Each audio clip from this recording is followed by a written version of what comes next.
present this information to you. I think for some of you, this is going to be stuff that you already know, but other people, it's going to be completely different from what you ever heard.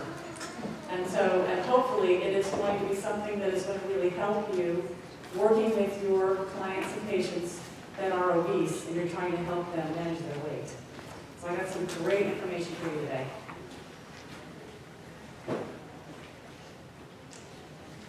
The learning objectives for today. So we are going to first identify what is your role going to be when you're working with a patient that would like your help managing their weight. And we do have a very important role on this team. And we want to identify the ways that we're going to be using occupation to help the person manage their weight. They're going to use that to help them make those healthy lifestyle changes. What are the stages of change, and how are we going to use this to help us guide our patient through those stages of change so that, this is hard to do, how are we going to help them make those changes?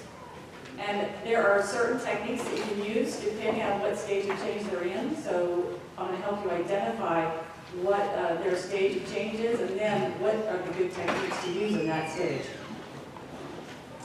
And then what are the evidence-based recommendations for weight management. They are changing, and it's not what we've been looking at for the last 40 years, so I got some new stuff for you.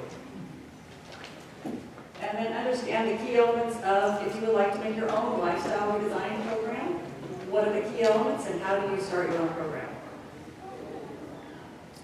So let's first look at the enormity of the problem.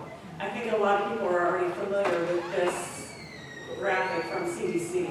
They show the progression of obesity among U.S. adults as it progresses. I think the first one is actually like 1980 or something, and it shows progressing every 5 years until this latest one I could get was 2014. And as those colors get darker, we're getting more and more obese, so that now fully over a third of the U.S. adults are obese. And that's a BMI of over 30. If you're looking at just overweight and obesity, we're talking 2/3 of U.S. Americans, adults, are overweight and obese. So this is a huge part of our population, a lot of people that can use our help. Obesity affects every organ of the body. So we look at pulmonary system, sleep apnea, COPD, non-alcoholic fatty liver disease. It used to be you only got fatty liver disease if you had a drinking problem. Not anymore. It happens now with obesity. Skin problems, arthritis, high blood pressure, cardiovascular problems, the list goes on. We know that we have a lot of comorbidities with obesity. Usually your person who's coming to you is not coming to you for weight management. They're coming to you because they need help with their arthritis and modifying their tasks. But you're also noticing that they also have obesity, so how can we help them with that too? So this is what I did in my own clinic. I have a private practice in lymphedema, and I kind of had the sense that a lot of my patients were overweight and obese. So I had some fantastic OT students that were helping me. Thank you, OT students. Are you out there? Yes. So I did they did a 6-month chart review for me. So 6-month period, all my patients, and we looked at a variety of parameters. The one thing I did have to do was what is the BMI of that population. So 55 patients over that 6 months. Wow, look at this. 27%, only 27% were normal weight. All the rest were overweight and obese. But even more astounding, 22% were morbidly obese. This was a big problem just in my little clinic. So what can we do about it? What's going to be our role as OT practitioners in weight management? Actually, a lot. So we're going to be working with ADLs. How are we going to modify those tasks so they can complete their ADLs, given that they've got to get by a large belly, they don't have the reach, they have pain, whatever. Mobility, getting in and out of the car, how's transportation matters going to be handled? a big problem with our people who have obesity. Activity tolerance and endurance. I think I stole this right off of AOTA fact sheet on obesity, if you recognize that little graphic there. And work modification, and then family and community involvement. We want our people to have maximal engagement. Household accommodation, so we need to have toilets that are going to accommodate weight and girth. We want to have appropriate seating in and outside the house, and as well as in the office. And then functional mobility, how are they getting around? Can OTs do anything with food? I've had a lot of occupational therapists ask me, is it really in our scope of practice? What can I do with diet? Because we know that's a big part of weight management. Well, it turns out we can do a lot. We can help with proper food selection and grocery shopping. We can help with meal planning and meal preparation. And yes, we can talk about food selection. I copied this right out of the AOTA position paper on obesity and occupational therapy. And it's saying occupational therapy interventions can facilitate weight loss and enable clients to make healthy changes in the daily life, including or incorporating productive and social activity, as well as informed choices about eating habits. So yes, it is in our scope of practice. We should be recommending a good, healthy diet to our patients. So then the next thing I needed was a framework for my practice in helping my patients with their weight management. And I really was drawn to occupational science. I recently completed my doctorate at University of Utah, and that was my first exposure to occupational science. When I went to San Jose State, we talked about MOMO and didn't really get into occupational science. I was really drawn to this. I really liked the concepts in occupational science. So talking about maximal inclusion and participation in all daily life activities, but what I really liked was justice. Because obesity is one of the last things it's okay to discriminate against. It's okay to ridicule. And I really felt like my patients needed someone to stand up for them, to advocate for them, to get justice for them. Main thing I tell my patients is, it's not your fault. I'm going to show you why you become obese, and it's not your fault. So I really like the aspect of justice. And out of course, the occupational science, USC did the great well-elderly studies that gave birth to lifestyle redesign, published in both JAMA and AJOT. And what they found from those randomized controlled trials is that occupational preventive OT has positive effects on health, occupational functioning, and life satisfaction.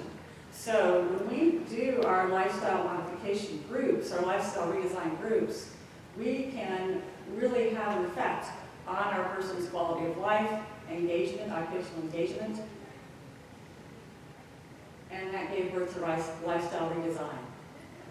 So really what we're doing with lifestyle redesign is it's the process of acquiring health-promoting habits and routines in daily life. We're helping them form new habits that are going to be healthy habits. Sometimes they don't even know what they've been engaging in has not been healthy.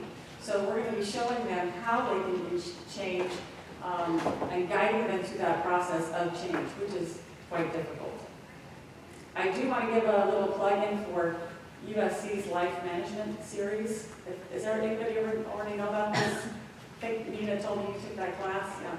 So it's online, 4 pieces to it.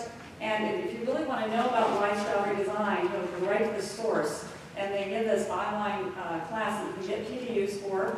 And the first one is just Introduction to Lifestyle Redesign. But the second one is Weight and Diabetes Management. Perfect.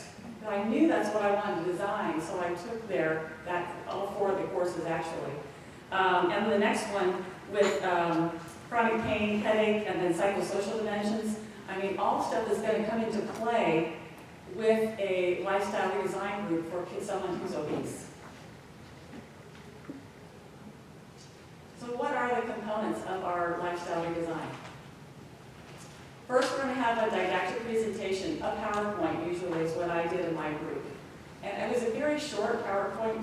I usually had 10, 12 slides. And then we're going to have peer exchange. We're going to have some kind of group discussion. Maybe as each slide's coming up, it's stimulating discussion. We want this, I'm the leader of the group, but we want everybody to be engaged in the group, and so encouraging that discussion. And then, of course, direct experience. Going out in the community and having experience either with the OT guiding it, or you're planning in your session so that they can then do that on their own out in the community. And remember that lifestyle redesign can be done one-on-one, or it can be done as a group. I chose the group setting, but you can see your clients one-on-one also. And then the personal exploration, the self-reflection.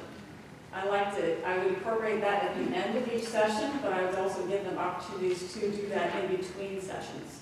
This is very important to their growth and progression. The other thing that I used to help me design my program was I used Eric Westman's program at the Duke Lifestyle Medicine Clinic in Durham, North Carolina. And he has a clinic for people who are obese and may also have diabetes. And so I had the opportunity to shadow him for a day and see each of his patients. I did tell him it would be really good if you had an OT on your team. Yeah. But not happened yet. But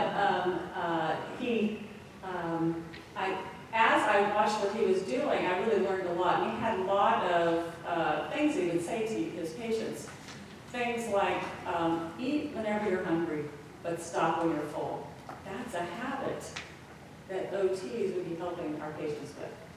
That is a new habit. They're trained to, they have a plate full of food, I have to eat the whole plate, whether or not I'm hungry or not, right?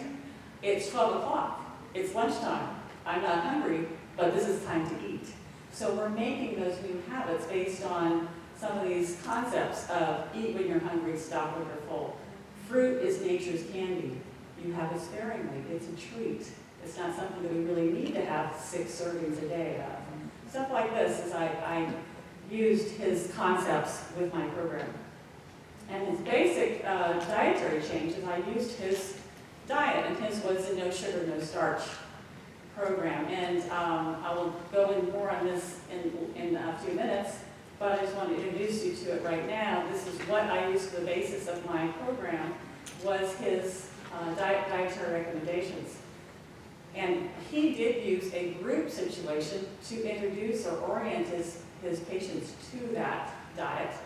And so I kind of got the idea of the group dynamic with that. So we would get 20 or so of the patients together and then go over this diet. It's an 8-page handout.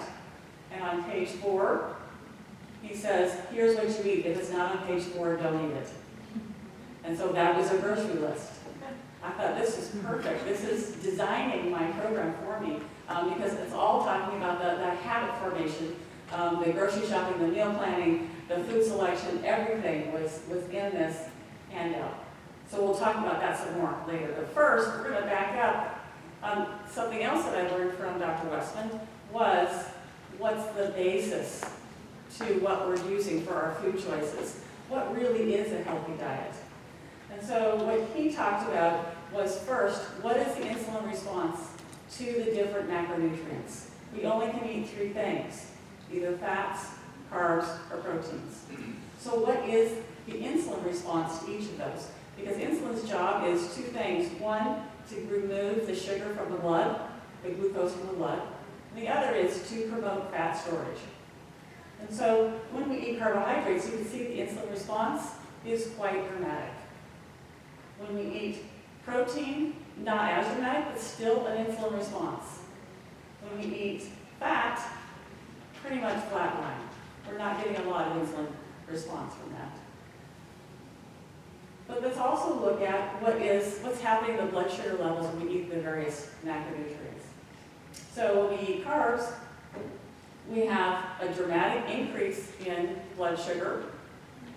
Insulin takes care of it, and it dives well below baseline. So we get hypoglycemic at that point.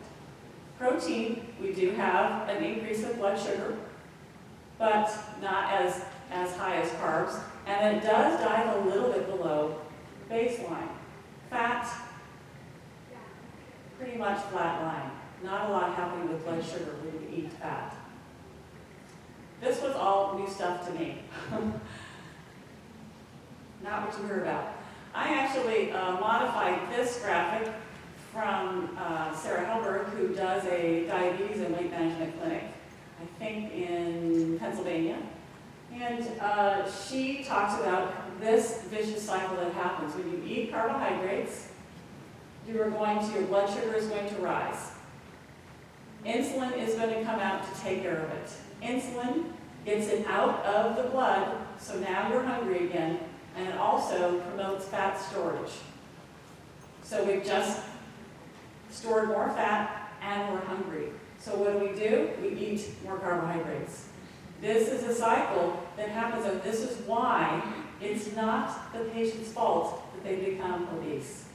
They've been told that a healthy diet is 45 to 65% carbohydrate. They're caught in this cycle. Not everybody is intolerant to carbohydrates. We know lots of vegetarians that have a very high carbohydrate content in their diet and do not become obese. But your poor obese patient is very carbohydrate intolerant, and they are caught in this cycle. So it is not their fault. They think they're eating a healthy diet. Yes, they're having cake and candy too, but they're definitely eating lots of bread and other things that they think are healthy, and it's caught them into this vicious cycle. So this is what happens. I put you on this high carbohydrate diet on 20 years ago and gave you diabetes, high blood pressure, and heart disease. Oops. This is exactly what happened. Our medical professionals thought this was right. This is what they were told, this is what we were told. We thought this was correct, and it wasn't, unfortunately. So, unfortunately, now we're caught into this very bad obesity epidemic. But it really all started with this guy. Back in 1955, Eisenhower had a heart attack while he was in office. This was a dramatic event. The president has a heart attack. That's pretty terrifying. Of course, you're going to get the best physician in the land to take care of the president. And that person was unfortunately influenced by researchers who felt that fat, dietary fat, was giving you heart attacks. Fat was the villain. And so they told Eisenhower to go to a very low-fat diet. It didn't seem to matter that he was also a chain smoker. So he went on a very low-fat diet, and that started to permeate into American culture, because if the president's doing that, that's probably the best way to eat, right? And then in 1980, we had the release of our low-fat guidelines, and we see association of a steep increase in the rate of obesity. It had been pretty much in the 10 to 15% of U.S. adults were obese until those guidelines were released, and those guidelines said, don't eat fat and eat 45 to 65% of your diet with carbs. You take out one macronutrient, you got to fill it with the other, and it was filled with carbohydrates. And we have a steep rise in obesity. It's interesting that this is the Institute of Medicine dietary reference intakes in 2008. They say the same thing in 2004. I didn't go back further to see when they first started saying this. But they say the lower limit of dietary carbohydrate compatible with life apparently is 0. There is no essential amount of carbohydrate. You simply don't need it. As long as you get adequate fat and protein in your diet, you don't need any. So when Dr. Westman and I recommend to our patients to decrease their carbohydrate intake, not go down to 0, but just to decrease it, it's not dangerous to do that. It's perfectly healthy. It's going to be good, even for people who are not obese. It's going to be healthy. So, and that is right out of their own statements. So, the ketogenic diet, or a low carbohydrate, high fat diet, or fat to the rescue. We're going to do low carbohydrate, moderate protein, high fat. This is what I recommend to my patients. That is what is on Dr. Westman's diet, is no sugar, no starch. And what we're doing is we're changing our primary fuel source to fat instead of sugar, instead of glucose. There's a reason why we are so good at storing fat, because our body really prefers to use that as a fuel source. We're saving it for a rainy day. We're saving it for famine. When we don't have food, we can live off of our fat stores. How long can you store sugar? How long can you store glucose in your body? Anybody know? Nina, you don't know? 24 hours. We can store fat for decades, right? So, because our body prefers to use fat for fuel. And interesting, what Dr. Westman found on one of his randomized controlled trials that he did on this diet was that when you're using this dietary change, low carb, high fat, you actually get fat loss without muscle loss.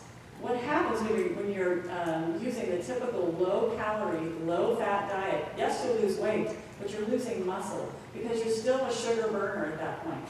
You're not feeding your body the fuel of fat, so it's staying a sugar burner, and it's breaking down your muscle and taking that protein and turning it into sugar so you can keep burning sugar. So if you've seen anyone who's been on that kind of diet and they've lost a lot of weight, they look gaunt because they've lost muscle.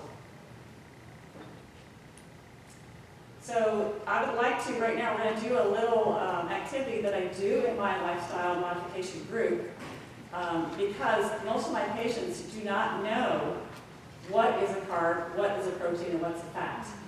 And so we're going to do a little activity where we're going to, it's just like I do with my group, but I'm going to hand you out little magnetic cards that have a food on them, and you're going to need to decide, is this mostly, because it's going to be made up of several nutrients, right? But mostly, is it carb, is it fat, or is it protein? And you're going to take your card and stand next to one of these signs. I have fat over there, carbs there, and protein there. Okay? So let's have Team Protein come on over first and put yours up where you think they should go.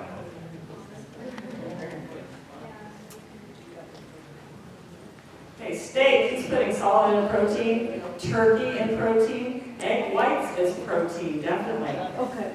Shrimp protein, nice. Spinach, not protein. What do you guys think? What's spinach? Carb, yep. You gotta join the carb team. And non-fat milk. What do you think non-fat milk is? Carb. Non-fat milk is lactose and water. Lactose is the milk sugar. So it's carb, yeah, good. Scallops, protein, nice. Lean meat, definitely protein. Shredded pork, protein. Chicken breast, protein, no fat in that. Egg yolk, what's egg yolk? Fat. Fat, yes. Yep, that's the fat. Turkish yogurt? Yes, it's going to be part carb and part, there's also fat in there too. Yeah, looking good. Okay, nice. So you can see how this exercise, sometimes we're not even sure, right? Let's get Team Carb come on up. You got a big team over there.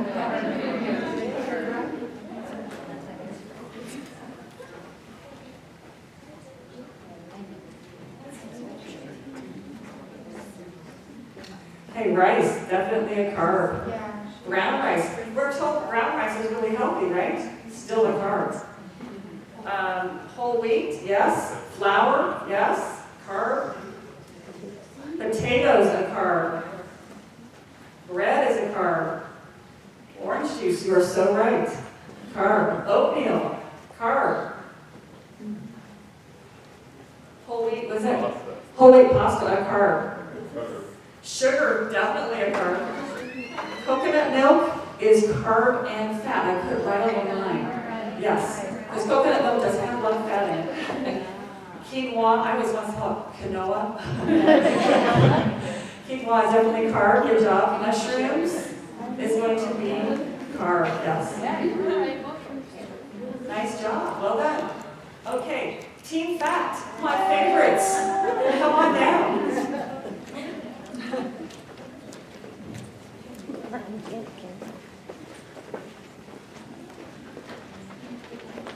Butter, definitely. Coconut oil, yes, fat. Holiday sauce, right, fat. Lard, yep. Cream, yes.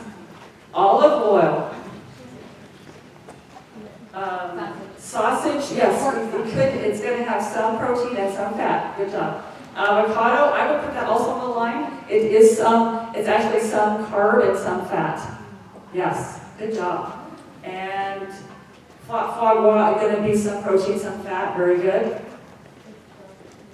Macadamia nuts, and they could be kind of in the middle there because they got some carb, they got some fat, and they got some protein, but they actually are the highest fat nut. An excellent snack food. And bacon, yes, some protein and some fat. Well done. So you can see how I actually had, when I did this with my lifestyle group, they said this was their favorite activity. I love this. So having a discussion on each one, and hey, we can argue about it too. Because there's a mixture of macronutrients in most foods, or pretty much all foods. So this could be up for discussion, but it helps you if you need to avoid one macronutrient as much as you can. You kind of have to know what it is. So my participants really, really enjoyed this activity.